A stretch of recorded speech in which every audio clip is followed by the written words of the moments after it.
Le soleil d'automne s'était levé sur Londres, illuminant timidement les tours centenaires de Buckingham Palace.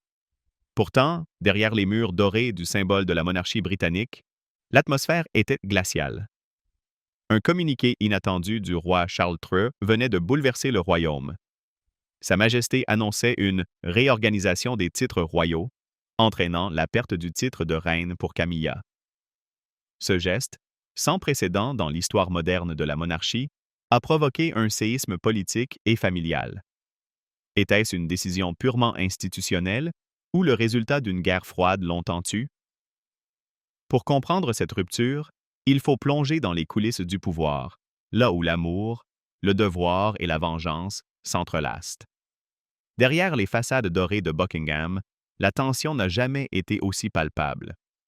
Les couloirs feutrés du palais, autrefois symbole d'unité et de tradition, bruissent désormais de murmures étouffés. Depuis des mois, selon plusieurs sources proches de la cour, des fissures se sont formées au sein du couple royal, discrètes au début, mais de plus en plus visibles à mesure que les projecteurs s'intensifiaient. Charles, couronné dans l'allégresse après des décennies d'attente, semblait avoir trouvé auprès de Camilla un appui solide, une compagne prête à partager le fardeau du règne. Mais le trône, par nature, ne laisse place ni à la fragilité ni à la nostalgie. Les premiers signes de distance seraient apparus lors de la préparation du jubilé de la reine Élisabeth II. Camilla, déjà consciente de son image contestée, aurait insisté pour que sa présence soit plus marquée, estimant que son rôle devait dépasser celui d'une simple compagne d'ombre. Charles, plus attaché à la continuité qu'à la modernité, y vit une tentative de s'affirmer au détriment de la couronne elle-même. Un conseiller anonyme raconte: le roi n'a jamais supporté qu'on lui dicte sa manière de régner. Camilla voulait être aimée du peuple, lui voulait être respecté de l'histoire. Ces deux ambitions ne s'accordaient pas. Les divergences s'accentuèrent autour de la gestion de la communication royale. Camilla, influencée par des conseillers extérieurs et des communicants modernes, plaidait pour une image plus humaine, plus accessible du couple royal, des interviews, des apparitions informelles, une présence accrue sur les réseaux sociaux. Charles, au contraire, défendait une monarchie solennelle, épurée de toute superficialité médiatique. Il aurait déclaré lors d'un dîner privé: « Si nous devenons des célébrités, nous ne serons plus des symboles. » Les tensions personnelles se mêlaient aux contraintes institutionnelles. Le retour en force du prince William et de la princesse Kate, désormais au centre de la scène publique, fragilisait encore davantage la position de Camilla. Selon certains observateurs, le roi aurait ressenti une forme de jalousie envers la popularité grandissante de son fils et de sa belle-fille. Camilla, quant à elle, y voyait une menace directe pour son statut. Dans les dîners officiels, les gestes entre eux se firent plus rares, les regards plus distants. Des témoins évoquent un Charles absorbé dans ses dossiers, tandis que Camilla s'efforçait de sauver les apparences avec un sourire mécanique. Le fossé s'élargit davantage lorsque des rumeurs internes évoquèrent des désaccords sur la nomination de certains membres du personnel du palais. Camilla aurait souhaité placer des personnes de confiance, tandis que Charles s'y opposa fermement, craignant un cercle d'influence parallèle. Un proche du couple confia au Daily Telegraph: le roi sentait qu'il perdait le contrôle de son entourage. Il avait l'impression que tout ce qu'il avait bâti risquait de lui échapper, même au sein de sa propre maison. Ce climat délétère atteignit son apogée à l'été 2024, lors d'un séjour à Balmoral. Une dispute violente, survenue à huis clos, aurait marqué un tournant décisif. Le roi aurait quitté la table, laissant derrière lui une Camilla en larmes. Ce soir-là, selon une source écossaise, il aurait prononcé ces mots: « Je t'ai aimé toute ma vie, mais je ne peux plus te protéger du poids de la couronne. » Depuis cet épisode, leur relation sembla basculer d'une complicité tendre à une cohabitation protocolaire. La presse britannique remarqua bientôt leur absence de gestes affectueux en public, leurs regards fuyants lors des cérémonies officielles et même leurs emplois du temps délibérément séparés. Pour les conseillers les plus anciens, cette évolution n'était pas une surprise. Ils rappellent que la couronne a toujours exigé des sacrifices, parfois cruels. Charles, qui avait tant attendu ce moment, refusait désormais que quoi que ce soit, ni l'amour, ni les souvenirs, ni même Camilla, ne viennent troubler son règne. Un diplomate résume avec gravité. Le roi s'est trouvé face à un choix impossible. Rester un mari aimant ou devenir un souverain implacable. Il a choisi le trône. Dans les jours qui suivirent, le palais devint une forteresse de silence. Les employés évitaient de croiser le regard du roi, les sourires forcés remplaçaient les conversations détendues. Tout annonçait une rupture imminente, mais personne n'aurait imaginé qu'elle prendrait la forme d'un décret royal. C'est ainsi que la fracture, née d'un désaccord intime, se mua en crise institutionnelle. Et dans les couloirs de Buckingham, une question hantait les esprits. Jusqu'où le roi serait-il prêt à aller pour sauver son trône, même au prix de son propre cœur? Le matin du 14 octobre restera gravé dans les annales du royaume. À l'aube, une brume épaisse enveloppait Londres, comme si le ciel lui-même pressentait l'orage à venir. À Buckingham, les membres du personnel reçurent une convocation inhabituelle. Un conseil royal extraordinaire, convoqué par le roi Charles III lui-même. Aucun motif précis n'était mentionné, si ce n'est une formule sibylline. Révision urgente de l'organisation de la maison royale. Derrière les portes massives de la salle du conseil, les visages étaient tendus. Le roi entra sans un mot, le regard grave, tenant à la main un dossier au sceau écarlate de la couronne. À ses côtés, quelques conseillers triés sur le volet. Le secrétaire privé Sir Clive Alderton, le grand chambellan et 2 membres du cabinet de Sa Majesté. Aucun représentant de Camilla n'avait été invité. Le silence régna pendant plusieurs minutes avant que Charles ne prenne la parole. Sa voix, habituellement douce et mesurée, résonna d'une froideur inhabituelle. Nous traversons une époque de confusion et d'interprétation erronée du rôle monarchique. La couronne doit rester un symbole de continuité, non de controverse. Il est de mon devoir d'assurer sa stabilité. Les mots étaient pesés, les regards échangés. Peu comprirent immédiatement ce que cela signifiait. Puis il poursuivit. À compter de ce jour, les titres royaux feront l'objet d'une réévaluation conforme aux principes de service et de dignité. Un frisson parcourut la salle. Certains comprirent déjà ce qui se préparait. Charles, d'un ton presque détaché, ajouta « Sa Majesté la Reine Consort ne portera plus ce titre. Elle conservera celui de duchesse de Cornouailles, en reconnaissance de son engagement passé, mais elle n'exercera plus aucune fonction officielle au nom de la couronne. » Un silence glacial tomba. Les conseillers échangèrent des regards stupéfaits. Aucun n'osa s'opposer. Le secrétaire royal nota la décision dans le registre officiel, d'une main tremblante. En moins de 10 minutes, l'histoire venait de changer de cours. Selon une source présente dans la pièce, Charles aurait alors quitté la salle sans un mot supplémentaire, laissant derrière lui une atmosphère de stupeur. Certains l'auraient vu s'arrêter dans le couloir, poser la main sur un portrait de Diana, puis murmurer « Le devoir avant tout ». Quelques heures plus tard, à 11 heures précises, le communiqué officiel du palais fut publié. Conformément à la volonté de Sa Majesté le Roi et dans l'intérêt de la stabilité institutionnelle de la couronne, la reine consort Camilla ne portera plus ce titre. Elle conservera les honneurs liés à son rang de duchesse et demeurera membre de la famille royale. Le ton, impersonnel et administratif, contrastait avec la violence émotionnelle de la décision. Les chaînes d'information interrompirent leur programme pour commenter la nouvelle. La BBC parla d'un « geste d'autorité historique », tandis que The Guardian évoqua un « acte d'abdication sentimentale ». Dans les rues de Londres, La réaction fut immédiate. Devant Buckingham, des centaines de curieux se rassemblèrent. Certains déposèrent des fleurs en signe de soutien à Camilla, d'autres brandirent des pancartes proclamant « Long live the King ». La nation entière semblait prise entre admiration et perplexité. Pendant ce temps, à Clarence House, la résidence où se trouvait alors Camilla, les rideaux restèrent tirés toute la journée. Aucun mot, aucune image ne filtra. Des témoins rapportèrent seulement avoir aperçu, en fin d'après-midi, une voiture noire quittant discrètement les lieux. À bord, une silhouette vêtue de gris, le regard fixé vers le sol. Au palais, les conversations étaient empreintes de malaise.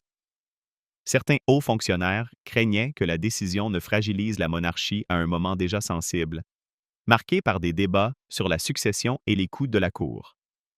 D'autres, au contraire, saluèrent la fermeté du roi. C'est un homme qui ne veut pas mourir dans le doute. Il veut que l'histoire se souvienne de lui comme d'un réformateur, pas comme d'un mari hésitant.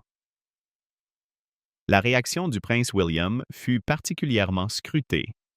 Selon une source du Times, il aurait été informé de la décision à peine 1 heure avant son annonce publique. Son premier mot aurait été « Père a choisi la voie la plus dure, mais peut-être la seule possible. »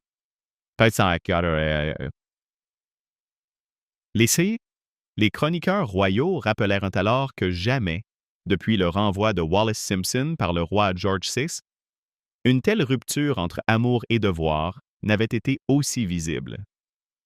Certains historiens osèrent même établir un parallèle audacieux.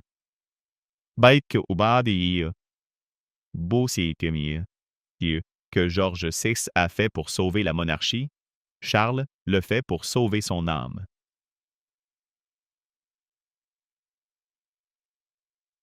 Mais derrière la froideur institutionnelle se cachait une vérité plus intime.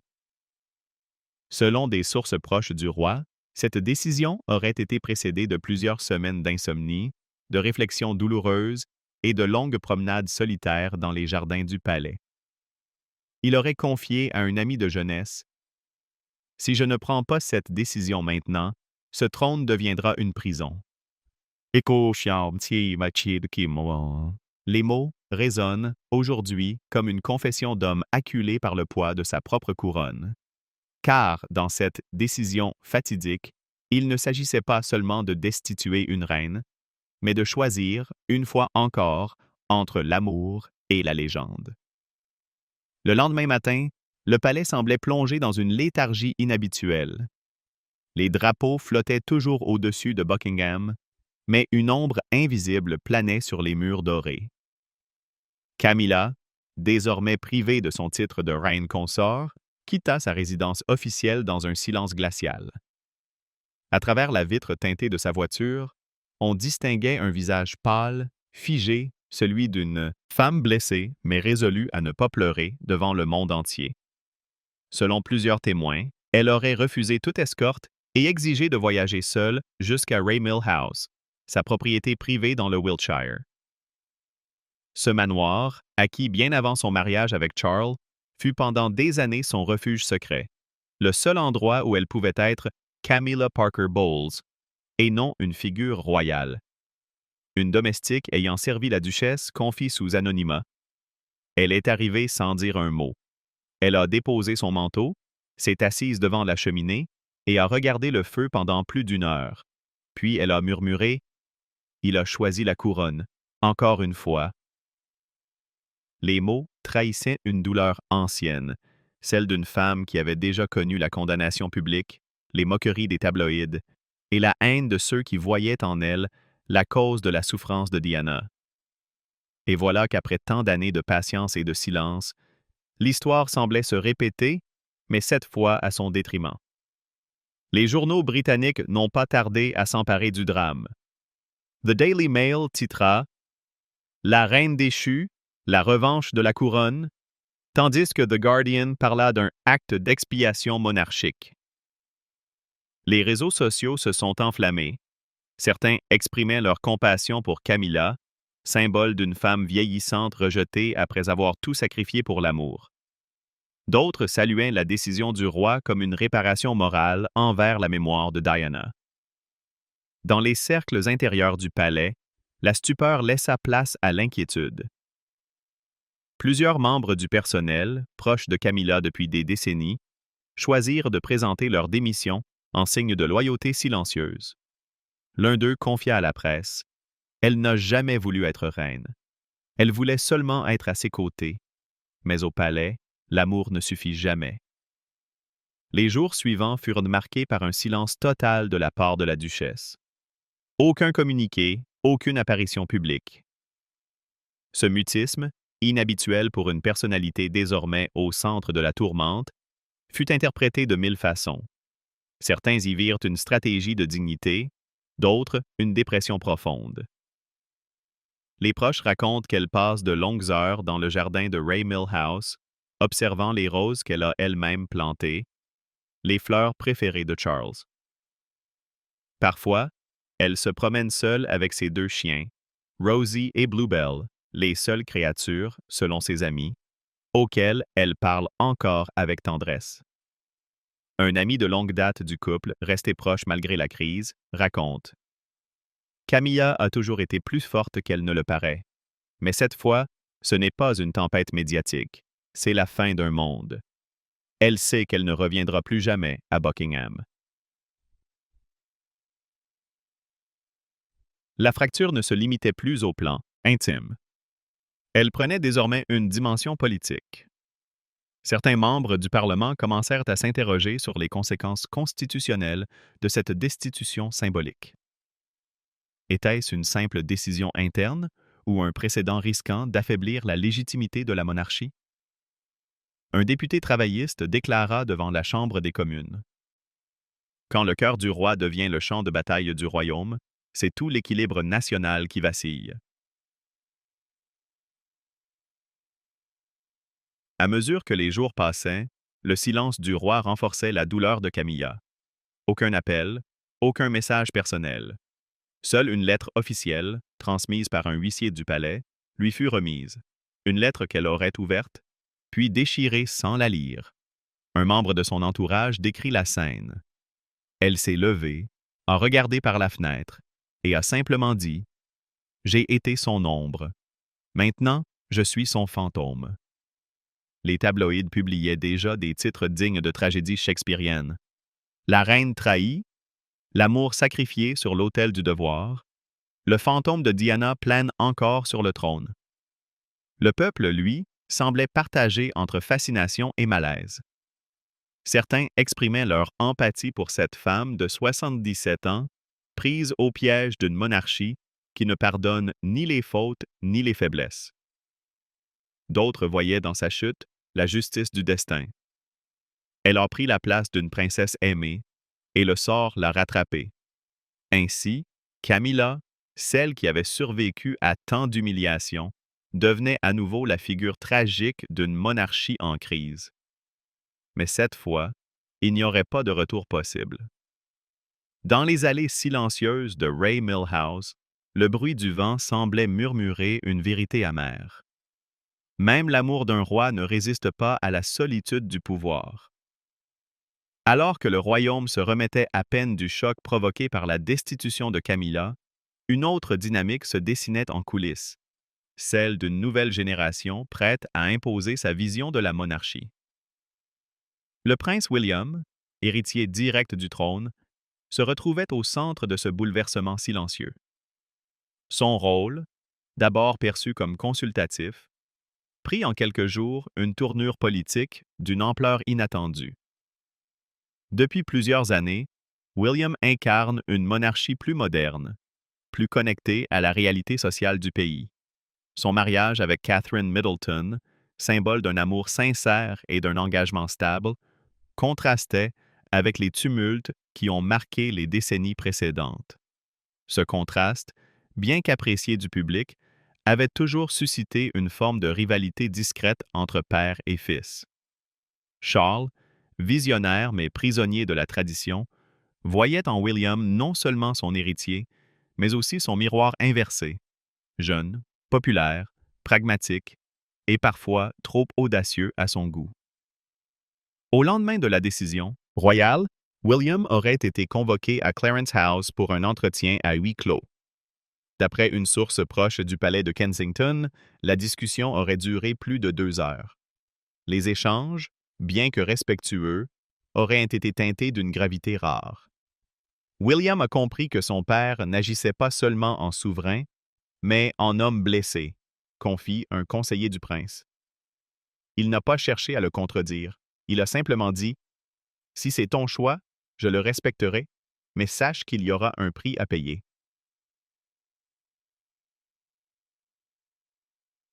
Kate Middleton, elle, joua un rôle plus discret mais non moins essentiel. Selon plusieurs observateurs, elle aurait tenté d'apaiser les tensions entre les deux camps, plaidant pour la retenue et la compassion.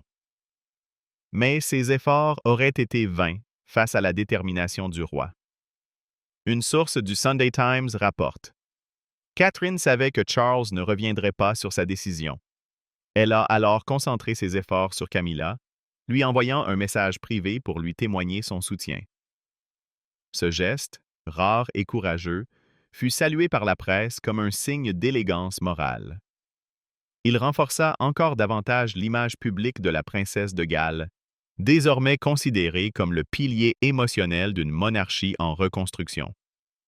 Dans les jours suivants, William et Kate se montrèrent unis, multipliant les apparitions officielles, serrant des mains, souriant aux foules, un contraste saisissant avec le silence pesant du roi et la disparition de Camilla. Les commentateurs y virent le début d'une transition douce mais irréversible.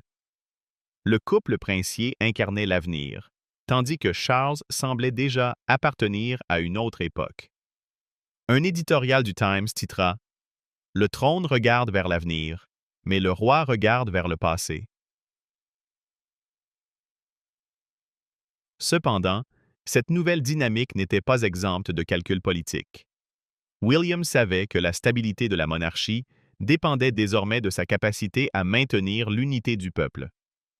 En privé, il aurait confié à un ami de confiance.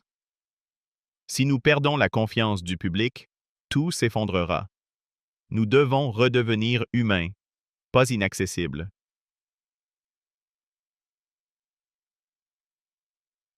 Ce mot, humain, résume toute la philosophie de la nouvelle génération royale. Là où Charles privilégiait le protocole et la hiérarchie, William et Kate préféraient l'authenticité et la proximité. Leur manière de gouverner, visites impromptues dans les hôpitaux, échanges directs avec les citoyens, engagement pour la santé mentale et l'éducation, tranchaient radicalement avec les habitudes figées du palais. Mais cette ouverture n'était pas sans conséquences. Certains conseillers du roi voyaient dans cette attitude une menace pour la structure traditionnelle de la monarchie.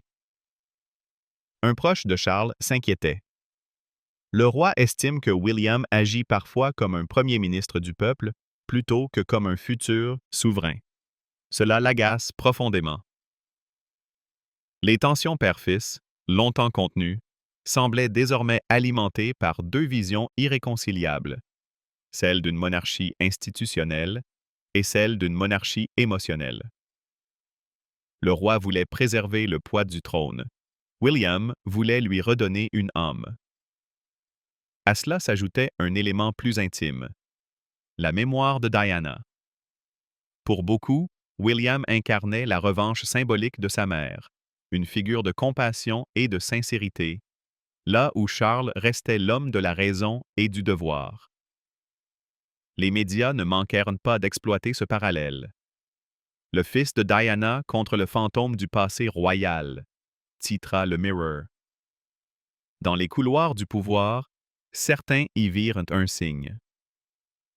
Le roi, en retirant le titre de reine à Camilla, cherchait à clore un chapitre douloureux et à ouvrir la voie à son fils.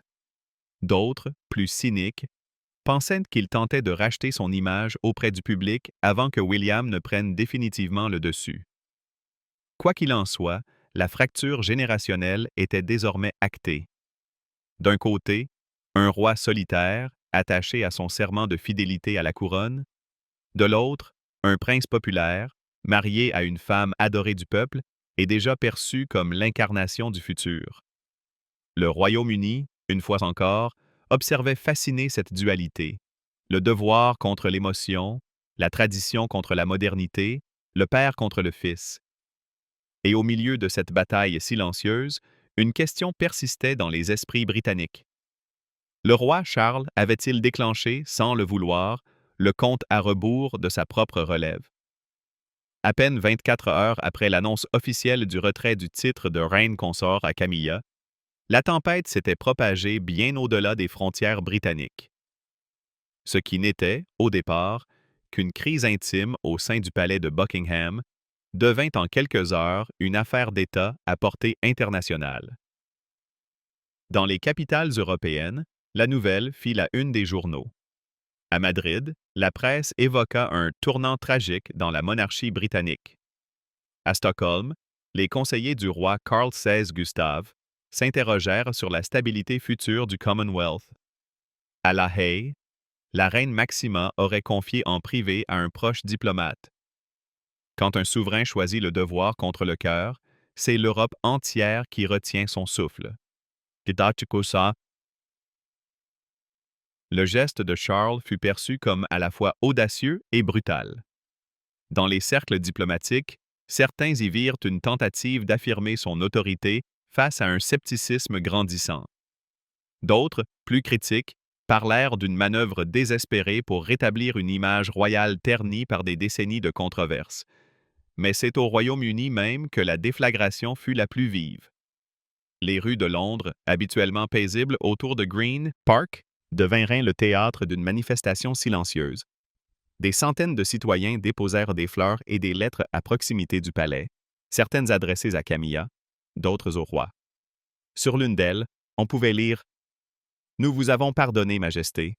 Pourquoi ne pouvez-vous pas pardonner à celle qui vous a aimé? » Les médias, de leur côté, s'engouffrèrent dans la brèche. La BBC, fidèle à sa réserve institutionnelle, parla de « crise de conscience royale ». Mais les tabloïds, eux, firent pleuvoir les titres sensationnels. Le trône en flammes, Charles seul contre tous. Camilla humiliée, la revanche de Diana, le roi qui n'aimait plus. Le Daily Mirror publia même un sondage exclusif. 57% des Britanniques estimaient que la décision du roi était trop sévère, tandis que 29% la jugeaient nécessaire pour préserver la dignité du trône. Une fracture nette entre les générations se dessina. Les plus âgés soutenaient Charles, les plus jeunes exprimaient leur empathie pour Camilla.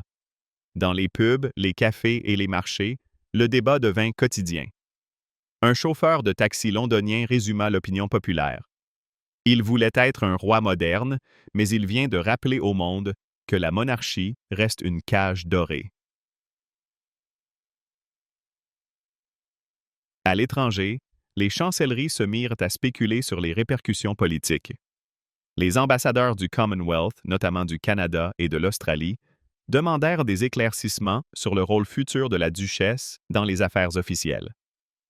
Certains craignaient que cette crise n'alimente les mouvements républicains déjà actifs dans leur pays.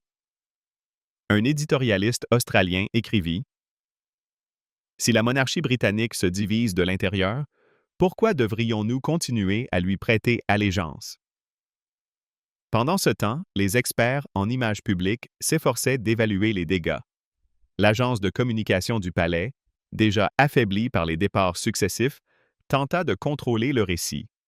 On parla d'un acte d'ajustement symbolique destiné à renforcer la transparence et la cohérence institutionnelle. Mais l'opinion n'était pas dupe. La blessure était sentimentale avant d'être politique. À Windsor, une atmosphère de deuil planait lors des cérémonies officielles. Les sourires étaient forcés, les conversations mesurées. Le roi Charles, apparaissant pour la première fois après la crise, sembla vieilli, fatigué. Son regard, d'ordinaire attentif et curieux, se perdait dans le vide. Une photographie de lui, prise lors d'une sortie à la cathédrale Saint-Paul, fit le tour du monde. Un souverain seul, sous un ciel gris, le visage fermé. Elle devint l'image emblématique d'un règne tourmenté. Les réactions des autres membres de la famille royale furent tout aussi révélatrices. La princesse Anne, réputée pour sa discrétion, serait abstenue de tout commentaire, mais un collaborateur affirma qu'elle aurait murmuré « Mère aurait trouvé cela cruel ». Une phrase qui résonna comme un reproche venu du passé, rappelant la sagesse et la modération de la défunte Élisabeth II. Sur les réseaux sociaux, le hashtag Justice for Camilla atteignit des millions de publications en moins de 48 heures, contrastant avec hashtag Long Live the King, défendu par les royalistes traditionnels. La fracture entre empathie et loyauté devenait un reflet des contradictions de la société britannique contemporaine. Entre modernité et conservatisme, émotion et devoir. Face à cette polarisation, le gouvernement resta prudemment en retrait. Le premier ministre se contenta d'un communiqué laconique. La décision du roi relève de sa prérogative constitutionnelle. Le gouvernement n'a pas à s'immiscer dans les affaires familiales de la couronne.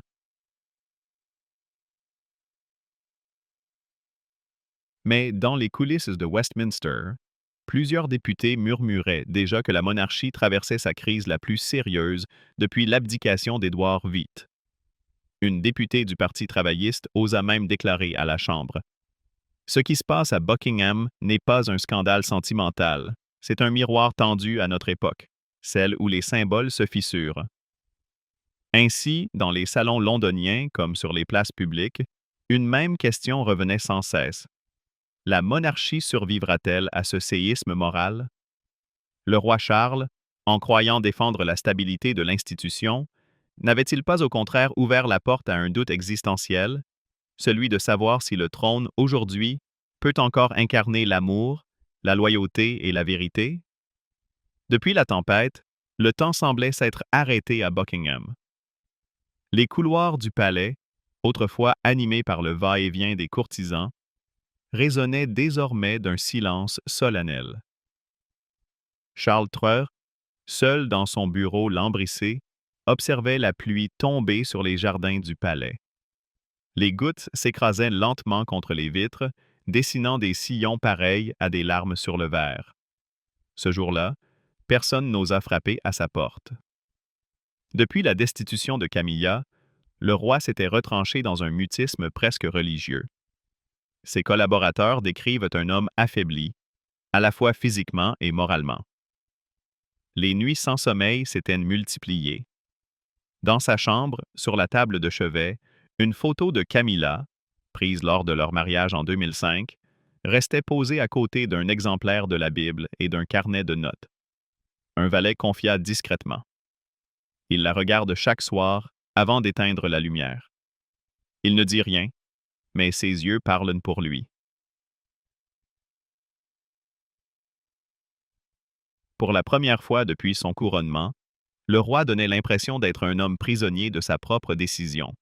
La couronne, qu'il avait désirée toute sa vie, lui pesait désormais comme une chaîne invisible.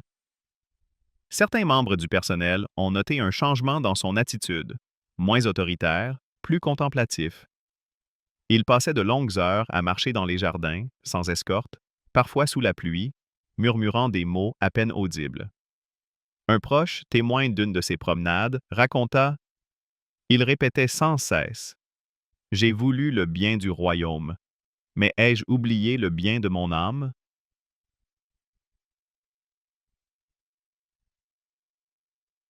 La presse, de son côté, continuait de scruter chacun de ses gestes. Les journalistes cherchaient dans son regard la trace d'un remords, d'une faiblesse.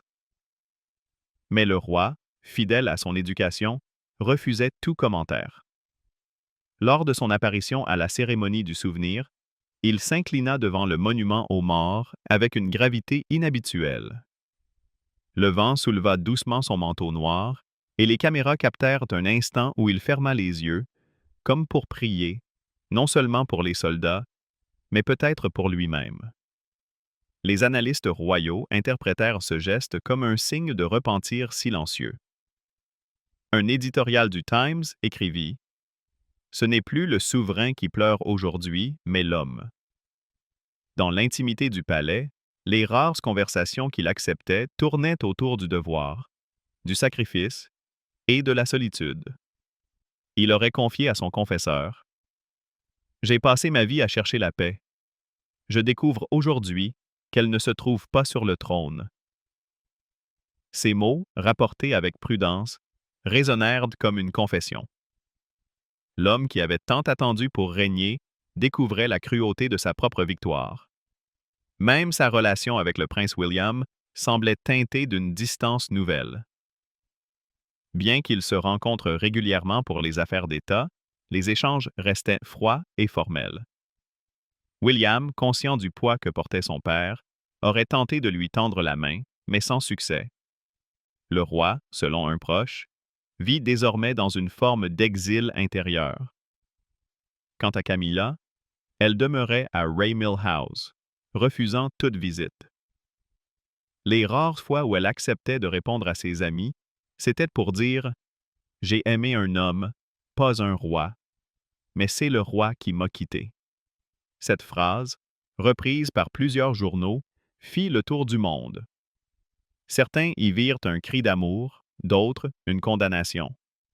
À Buckingham, elle parvint bien sûr jusqu'aux oreilles du roi. Ce jour-là, il aurait demandé à ne recevoir personne. Pendant des heures, il resta enfermé, relisant des lettres anciennes, celles qu'ils s'échangeaient avant même leur mariage, à l'époque où tout leur amour devait se cacher. Les témoins rapportent qu'il aurait alors écrit à la main une courte note, qu'il ne fit jamais envoyer. Le destin m'a donné la couronne, mais il m'a pris ton regard. Si l'histoire me juge, qu'elle se souvienne que j'ai aimé. Ce fragment, retrouvé plus tard dans son carnet personnel, symbolise mieux que tout le paradoxe de son règne. Un roi fort par devoir, mais brisé par le silence du cœur. Peu à peu, les rumeurs de démission ou d'abdication commencèrent à circuler. Certains chroniqueurs évoquèrent l'idée d'un passage anticipé du trône à William, mais le palais démentit catégoriquement. Charles, malgré tout, restait fidèle à son serment. Servir jusqu'à son dernier souffle. Un soir, lors d'un dîner restreint avec quelques proches, il aurait levé son verre et déclaré d'une voix rauque: « Le trône n'appartient à personne.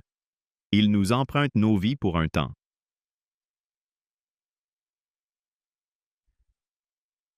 Ces mots, empreints de lucidité et de mélancolie, résument la transformation d'un roi en homme conscient de sa fragilité. Loin des caméras, Charles III poursuivait sa quête silencieuse de rédemption, non pas auprès du peuple, mais auprès de sa propre conscience. Car au fond, il le savait. La véritable guerre du palais ne s'était jamais jouée contre Camilla, ni contre les critiques, mais contre lui-même. Et dans cette lutte intérieure, le roi d'Angleterre, à 76 ans, découvrait enfin la vérité la plus cruelle de toutes. On peut régner sur un empire, mais jamais sur son cœur. La monarchie britannique a survécu à des guerres, à des divorces et à des abdications. Mais rarement un drame intime aura été exposé avec une telle intensité. Camilla, autrefois symbole de la seconde chance et de la réconciliation, devient aujourd'hui la victime d'un système qu'elle croyait maîtriser. Quant à Charles, il restera à jamais l'homme qui a choisi la couronne plutôt que le cœur. Dans les mois à venir, l'histoire jugera cette décision. Acte de courage ou erreur fatale. Et vous, lecteurs, que pensez-vous? Cette rupture était-elle inévitable ou dictée par des forces cachées, par des forces cachées, par des forces cachées, par des forces cachées, par des forces cachées?